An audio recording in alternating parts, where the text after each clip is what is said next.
isi ya none. Menya byimbitse ibigezweho mu Rwanda, mu karere no ku isi yose.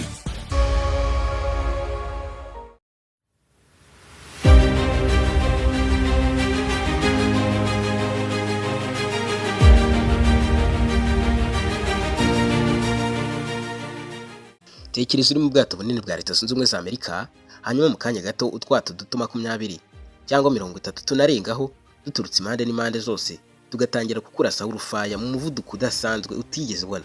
Mu by'ukuri iyi ngiyi si sinema cyangwa se filime irimo gukinwa ahangaha, ahubwo ni strategy cyangwa se n'ubwoko bushya bw'imirwanire y'igihugu cya Iran buri gukoresha mu ntambara buri guhanganamo na Leta Zunze Ubumwe za Amerika, by'umwihariko bagamije kurwanira umuhora wa Hormuz ndetse no kuwubohoza ku mpande zombi. Mosquito Freight ni utwato duto twa karundura twamaze ndetse twazengereje Leta Zunze Ubumwe za Amerika mu mirwano ikomeza kubera mu muhora wa Hormuz, kandi iri gutuma isi yose igira ubwoba bw'uyu muhora ndetse n'utu twato igihugu cya Iran gikomeza gukoresha. Muri systeme z'imirwanire n'intambara, gukoresha ubwato bwabaga ari ikintu kidasanzwe, ndetse ibihugu bikomeye bigenda bikoresha umunsi ku munsi ariko bikoresheje ubwato karundura, ibyato bimwe binini biriho ibisasu, biriho n'ibindi bitandukanye ku buryo bibasha guhabya umwanzi. Hagati aho igihugu cya Iran cyo kirimo kirakoresha icyo bita Mosquito Freight cyangwa utwato duto tujegeza ndetse tukabangamira umwanzi bikomeye cyane. Utu twato dukora dute? Tumaze kugeza iki ku gihugu cya Iran muri intambara igihugu cya Iran kiri guhanganamo na Leta Zunze Ubumwe za Amerika? Munyemere tubirebere hamwe. Nitwa Tuyisenge Chrétien, naho iyi ni isi ya none.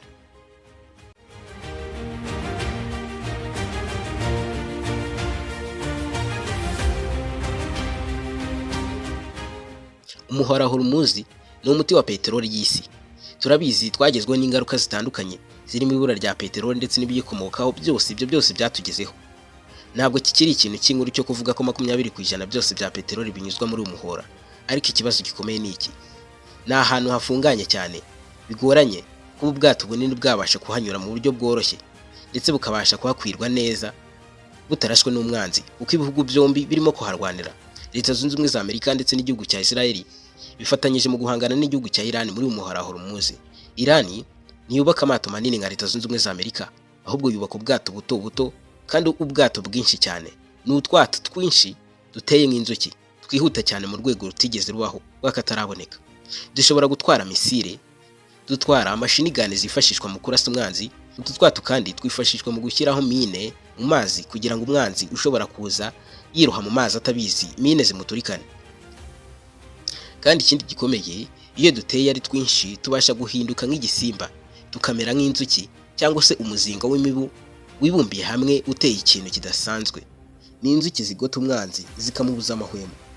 Bikorwa gutya: utwato duto twinshi twegera rimwe, tukatakira rimwe, tukarasa urufaya kuri icyo cyato kinini cy'umwanzi, tugakikiza ubwato bunini, tugatera guhagarara ndetse n'imidugararo kw'icyo cyato.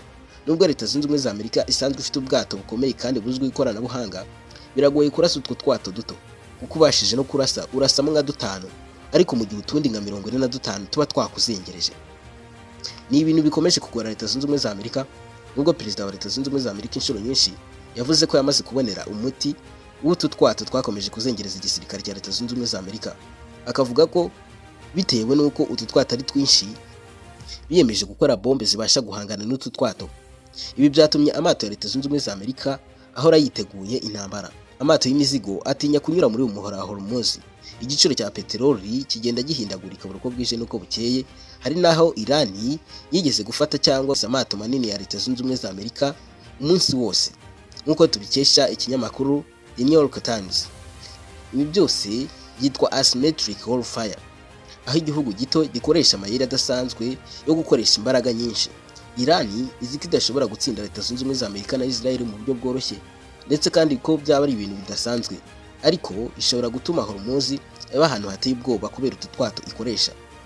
Ubu ni uburyo igisirikare cya Iran gikomeje kwigaho, kizeho no kuva na kera kugira ngo gitsinde Leta Zunze Ubumwe za Amerika, kuko system cyangwa se uburyo bw'imirwanire y'igihugu cya Iran n'igisirikare cyabo cya IRGC bavuga ko bakoresheje system kuko Leta Zunze Ubumwe za Amerika ibarusha ikoranabuhanga ndetse n'ubwato bunini. Bityo rero utwato duto tuzajya tugenda nk'umuzinga cyangwa se ikiguri cy'inozi gifata ikintu kirimo kubangama muri icyo gihe. Mu ntambara zo muri iki gihe si buri gihe ufite imbaraga nyinshi agomba gutsinda intambara, ahubwo muri iki gihe ubwenge na tekinike n'ibindi bintu bihambaye n'udukoryo tudasanzwe tubasha gutuma igihugu kimwe cyangwa se itsinda rimwe rihabwa amahirwe yo gutsinda intambara. Rimwe na rimwe utwato duto nk'utu ngutu twagiye dukoreshwa na Iran mu bihe byashize, ariko iyi ni sisiteme cyangwa se ubundi buryo bwongeye kuza bugomba guhagarika Leta Zunze Ubumwe za Amerika. Perezida wa Leta Zunze Ubumwe za Amerika Donald Trump yavuze ko ibi byose Leta Zunze Ubumwe za Amerika yabibonye kandi ko hari ikiri gukora. Bategereje icyo abanyamerika bazakora, baraburiwe kugeza n'ubu ngubu. Bakomeza kwibaza uko bizagenda kandi Iran ikomeje gukora ibintu bidasanzwe. Ibitero by'utu twatoro dutandukanye byatumye ibintu bigenda bihinduka. Amato ya Leta Zunze Ubumwe za Amerika ahora yiteguye buri kamwanya ko utu twato dushobora kwisukiranya umunsi ku munsi cyangwa se isegonda ku rindi. Abatwara peteroli batangiye gutinyamo ndetse bafite n'ubwoba. Mu gihe ibihugu byombi bigikomeje inzira y'ibiganiro no guhana agahenge, impande zombi zirimo ziriganaho, ariko kugeza ubu ngubu Leta Zunze Ubumwe za Amerika yabuze igisubizo cy'utu twato dutoya. Mosquito Fleet ni utwato dukomeje kubica bigacika mu ntambara Leta Zunze Ubumwe za Amerika irimo guhanganamo n'igihugu cya Iran.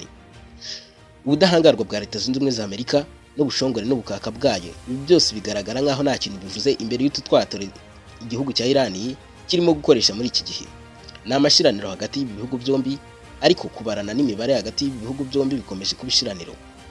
Hagati aho ngaho turacyategereje kureba uzatsinda iyi ntambara, gusa aho bishya bishyira nuko Leta Zunze Ubumwe za Amerika ishobora gutsindwa iyi ntambara igihe cyose abayobozi ba Leta Zunze Ubumwe za Amerika bihanangirije imbere Perezida Donald Trump kugira ngo atishora muri iyi ntambara arimo guhanganamo n'igihugu cya Iran, ariko ntabwo yigeze abyumva.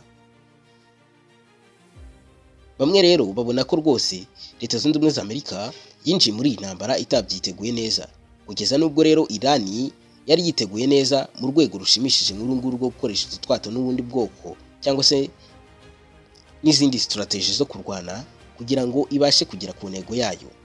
Ndabashimiye ko twakomeje kubana muri iki kiganiro, naho iyi ni isi ya none.